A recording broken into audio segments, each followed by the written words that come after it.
आप सबसे निवेदन है, अपने बच्चे को ज्ञान देने से पहले स्वयं पहले मंदिर जाना प्रारंभ करो, शिव को जल चढ़ाना प्रारंभ करो, श्री शिवाय नमस्तुभ्यम कहना प्रारंभ करो, एक बिलपत्र बाबा को समर्पित करना प्रारंभ करो। फिर धीरे धीरे बच्चे अपने आप ढलते चले जाएंगे, उनको बोलने की जरूरत नहीं पड़ेगी, स्वयं ढले। देवव्रत, कश्मीर प्रदेश में देवव्रत नाम का ब्राह्मण, और ब्राह्मण अपनी बेटी को हमेशा कहता है अपनी संगति सही रखना, विचार सही रखना, सोच सही रखना, गलत लोगों में मत पड़ जाना, गलत लोगों के बीच में मत जाना। बार बार अपनी बेटी को समझाता था, पर बेटी का विवाह कर दिया गया। बेटी का विवाह करने के बाद भी बेटी की चित्त बुद्धि सही नहीं हो पाई।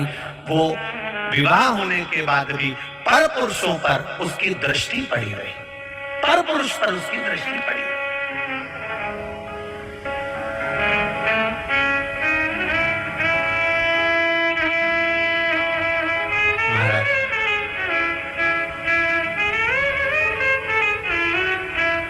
स्कंद पुराण का ये संवाद है। स्कंद पुराण का दृष्टि गलत पड़ी गई। शादी होने के बाद भी पर पुरुष पर उसकी दृष्टि जाती थी। जो नारी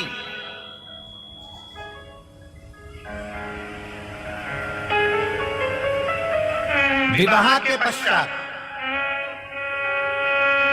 किसी दूसरे पुरुष के साथ में स्मरण करे या शादीशुदा किसी पुरुष का घर तोड़ दे, वो नारी की गति स्कंद पुराण कर रही है। ये स्त्री, ये नारी, ये कन्या जिसका विवाह कर दिया गया और सोच नहीं सुधर पाई, वो नारी प्राण त्यागने के बाद में एक कुतिया का जन्म पाई। अब कुतिया तो बन गई, पर कुतिया का जन्म कैसा मिला? एक पांव उसका विकलांग था, कान टूटे हुए थे, आंखों से एक आंख फूटी हुई थी और शरीर पूरा खुजली के कारण उसके पूरे शरीर के उस जो श्वान की योनि मिली है, कुत्ता की योनि मिली है, उसके शरीर के पूरे बाल, पूरी खाल जगह जगह से निकली हुई थी। सारी दुनिया उस कुत्ते को देख रही है, उस श्वान को देख रही है, उस कुतिया को देख रही है। सारी दुनिया उसको देख कर कहती बेचारा कैसा है। बताओ, आपके भी मोहल्ले में कोई कुत्ता ऐसा होता होगा तो आपको दया आती कि नहीं आती? अरे मुंह से तो बोलो, आती है ना दया? कैसा भयंकर है, बेचारे को कितना कष्ट है, बेचारे को कितना दुख है। बताओ, उसका ये रोग हो गया, उसका एक पांव टूट गया, उसके बताओ दिख भी नहीं रहा, उसको तो बेकार में पड़ा हुआ है बेचारा। अब वो कुतिया की योनि पा गई और कुतिया की योनि पाने के बाद शरीर में उसके रोग हो गया। एक दिन देवव्रत के मन में ये बात उत्पन्न हो गई कि मेरी बेटी का हुआ क्या, मेरी बेटी जो मर चुकी है वो गई कहाँ। एक दिन देवव्रत भगवान देवाधिदेव महादेव के मंदिर में बैठ गया, अखंड जाप करने के लिए बैठ गया, उठता ही नहीं है, उठता ही नहीं।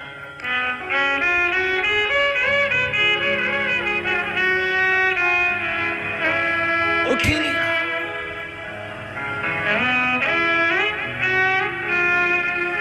किसी किसी के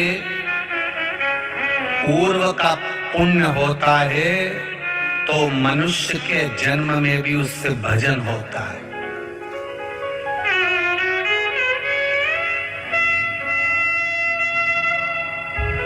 किसी का पूर्व का पुण्य हो तो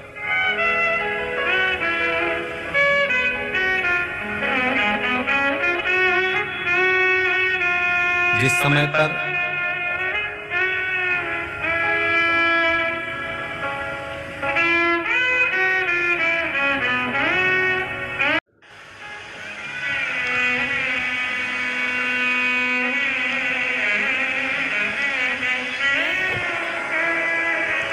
जब किसी वक्ता के माध्यम से राष्ट्र बदल रहा हो, वक्ता के माध्यम से आपका जीवन बदल रहा हो, वक्ता के माध्यम से आपके रहने बैठने का तरीका बदल रहा हो, वक्ता के माध्यम से आपका घर गृहस्थी का एक आनंद बदल रहा हो, तो समझ लेना कि अपने वक्त नहीं बदलेगा, तुम वक्त को बदल सकते हो अगर तुमने वक्ता के कहने पर अपने जीवन को बदलने का प्रयास किया।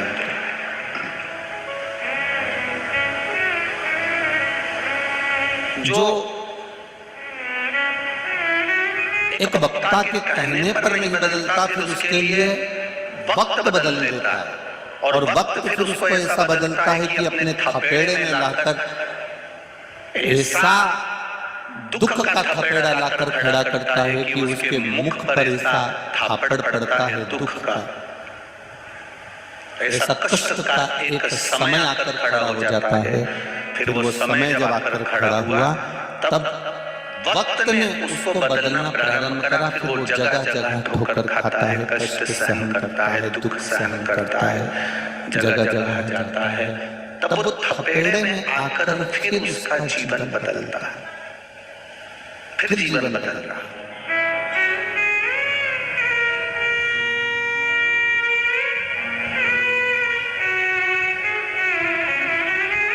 भगवान से प्रार्थना करना कि हमको वक्त का सामना ना करना पड़े। भगवान से प्रार्थना करना कि हमें वक्त का सामना ना करना पड़े, हमको वक्त ना बदले। मेरे जीवन को अगर बदले तो कोई नामदेव जी, तुकाराम जी, स्वामी समर्थ जैसा वक्ता बदले जिससे मेरा जीवन सार्थक।